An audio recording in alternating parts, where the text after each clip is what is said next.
السلام علیکم ورحمۃ اللہ وبرکاتہ۔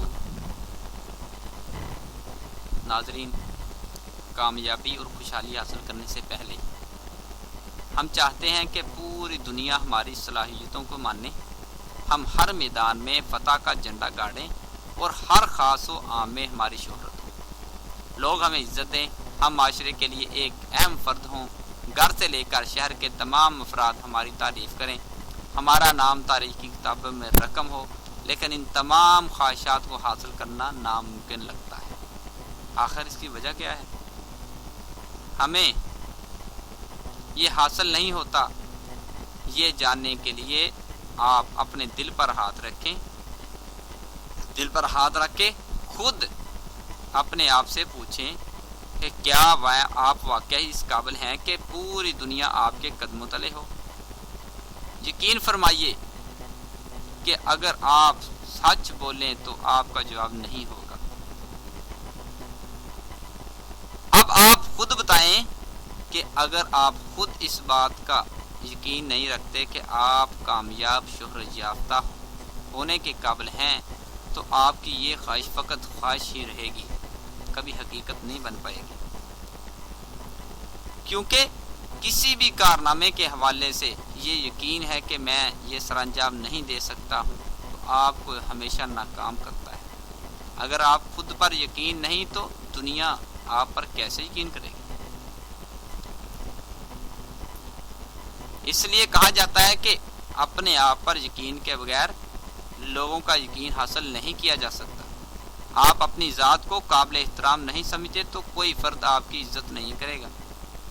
آپ خود کو منفرد نہیں مانتے، لوگ آپ کی انفرادیت کو کبھی ظاہر نہیں ہونے دیں گے۔ اس لیے آپ کے اندر اپنی صلاحیتوں، اپنے کام اور اپنی کامیابی کے حوالے سے پختہ یقین ہونا چاہیے۔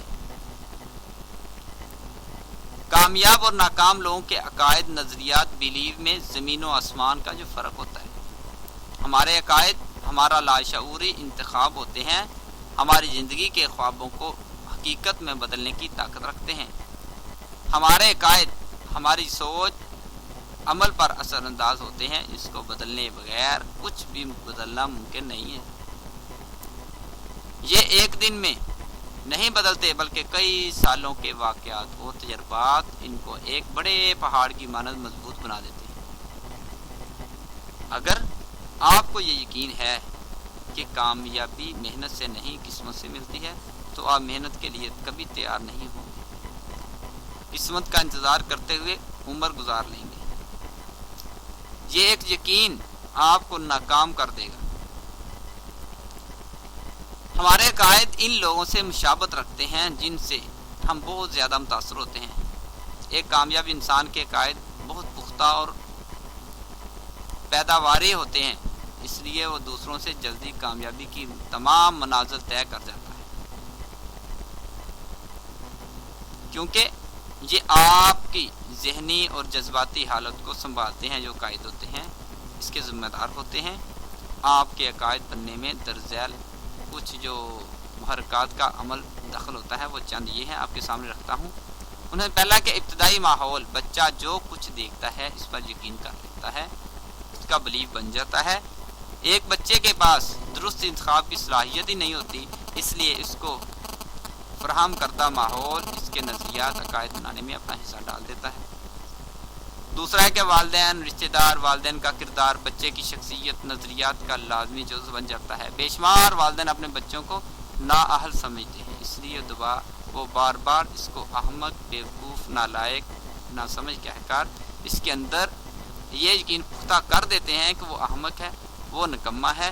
والدین کو چاہیے کہ بچے کو محنت، محبت دیں، تنقید کا نشانہ نہ بنائیں۔ اگلا پوائنٹ ہے کہ میڈیا، آپ جو کچھ بار بار سنتے ہیں اس پر آپ کا یقین پختہ ہو جاتا ہے۔ میڈیا آپ کے عقائد بنانے والا بہت بڑا ذریعہ ہے۔ افسوسناک بات یہ ہے کہ ہمارے ملک کا میڈیا صرف تفریح فراہم کر رہا ہے یا سیاسی تبصرے، جس کی وجہ سے نوجوانوں کی شخصیت سازی کا عمل نہیں ہو رہا۔ میڈیا کے شعبے نے بھی اصل مشن کو ٹارگٹ نہیں بنایا، بلکہ جس میں نوجوانوں کی ڈیولپمنٹ ہو، کامیابی کے نظریات، افکار کا پرچار شامل ہو۔ اگلا پوائنٹ ہے کہ دوست احباب، آپ کے دوست قریبی لوگ آپ کے نظریات اور عقائد پر بہت زیادہ اثر انداز ہوتے ہیں، کیونکہ آپ ان سے اعتماد کا رشتہ بنا ہوتا ہے آپ کا، اس لیے آپ ان کی باتوں کو جانچے بغیر درست مان لیتے ہیں۔ اگلا ہے کہ اشتہارات، آپ کی ذات سے متعلق لاتعداد جو فرسودہ اور بےہودہ عقائد ان اشتہارات کی وجہ سے بن جاتے ہیں جن کو آپ روز بروز پڑھتے ہیں۔ ان کی بہترین مثال نیم حکیم عامل بابوں کے اشتہار جو ہوتے ہیں، ہر اخباروں دیواروں کی زینت بنے ہوتے ہیں۔ ان کی تباہ کاریاں یہ ہیں کہ ہمارے ملک کا ہر نوجوان خود کو کمزور ناتواں سمجھتا ہے، اور ہر دوسری عورت کا اس بات پر یقین مستحکم ہو جاتا ہے کہ مجھ پر جادو کیا گیا ہے۔ آگے کہ واقعات، تجربات، حادثات، ہماری زندگی کے تمام واقعات ہمارا اختیار نہیں ہوتا۔ وہ واقعہ جس کو آپ اپنی آنکھوں سے ہوتا دیکھتے ہیں یا کسی زبانی سنتے ہیں، اس کے نتیجے میں آپ کا یقین پختہ ہو جاتا ہے۔ ساتواں ہے کہ اساتذہ، آپ کی کامیابی میں بہت جو بڑا کردار ہے آپ کے اساتذہ، گرو، مرشد، رہبر، موٹیویٹر کا ہے، کیونکہ آپ جس کو آئیڈیل مانتے ہیں اس کی بتائی ہوئی بات آپ کے لیے سند کی حیثیت رکھتی ہے۔ میرا ذاتی تجربہ ہے کہ اگر استاد نالائق بچے میں فقط یہ یقین پیدا کر دے کہ وہ لائق ہو سکتا ہے تو بچے کی تقدیر بدل سکتی ہے، اس کو شاباش دینا شروع کر دے۔ زیادہ تر لوگ بینائی کے بجائے اعتماد، یقین کے سہارے پر چلتے ہیں۔ آپ کا یقین ہی روشنی دکھانے والا نہ ہو تو تاریکی آپ کا مقدر بن جاتی ہے۔ ناظرین، آج کے دور کی خوش قسمتی دیکھیے کہ ماہرین کی ریسرچ اس نتیجے پر پہنچ چکی ہے کہ آپ اپنے عقائد، نظریات، بلیف کا شعوری انتخاب کر سکتے ہیں۔ کامیابی اور خوشحالی حاصل کرنے سے پہلے آپ کو ان بہترین نظریات، عقائد کا انتخاب کرنا پڑے گا جو آپ کی کامیابی کو یقینی بنائیں۔ یہ تھا ہمارا آج تک کا ٹاپک، جو بڑا ہمارے لیے ضروری ہے کہ عقائد کیسے بنتے ہیں، بلیف، یقین کیسے آتا ہے۔ توجہ سے سنا آپ نے، اس پر عمل کیجئے۔ بہت شکریہ ناظرین کا۔ اللہ حافظ۔